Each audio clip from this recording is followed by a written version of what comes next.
Well, the presidential race just got a bit uglier. A Donald Trump supporter walked out of his home to see his pro-Trump sign engulfed in flames.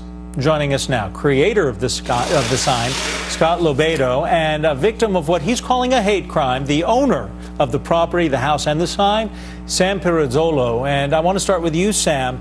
I mean, the police visited the scene. They won't call it a hate crime, but you insist it was. Why? Well, absolutely it was, Adam. I mean, thank you for having us on the show.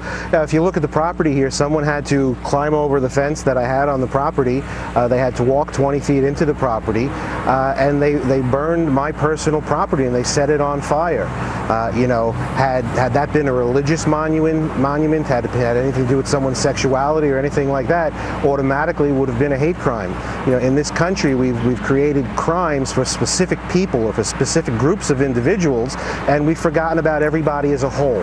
You know, we'd rather protect this group or that group, but not everybody. Sam, I'm curious, can we ask the cameraman maybe to pull out? Because I see the burned remains of the sign behind you, and it's right by the house. Was there damage to the house? Right. I assume you guys were home at the time. Your family possibly injured by this? So it was not where you see it right now. It was about 10, 12 feet away from the house. So the cameraman is asking if you can pull out a little bit. We put it there because I asked the firemen to take it down at night. I didn't want to have any additional problems. Gotcha. But I put it back up just so my friends and neighbors who are driving by could see, you know, how cowards act in the dark of the night. Scott, you designed the sign. Was it a giant T? Describe to me what it was and, you know, for lack of a better term, your inspiration other than Donald Trump for this sign. And what was the message that there, we have a picture of it, that you were sending to people with it?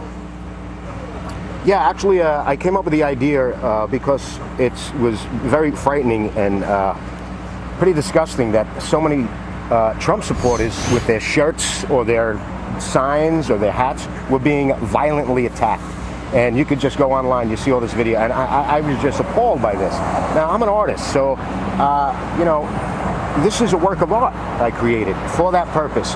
I created the t-shirt so people can wear it without being ridiculed. Unfortunately, we have to be at that extent. Look, 75 years ago, a great artist by the name of Norman Rockwell created this painting called The Four Freedoms. One of those freedoms was freedom of speech.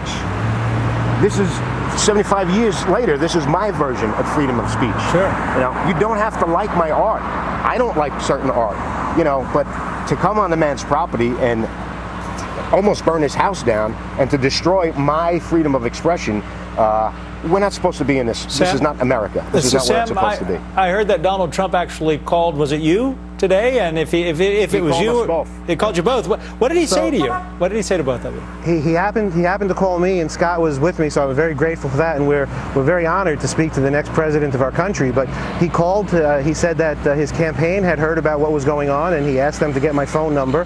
He called to see if I was okay, my family was okay.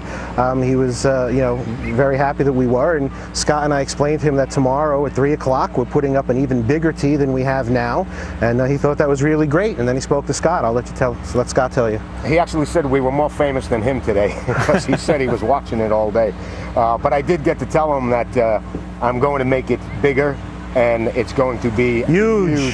And he did get a chuckle.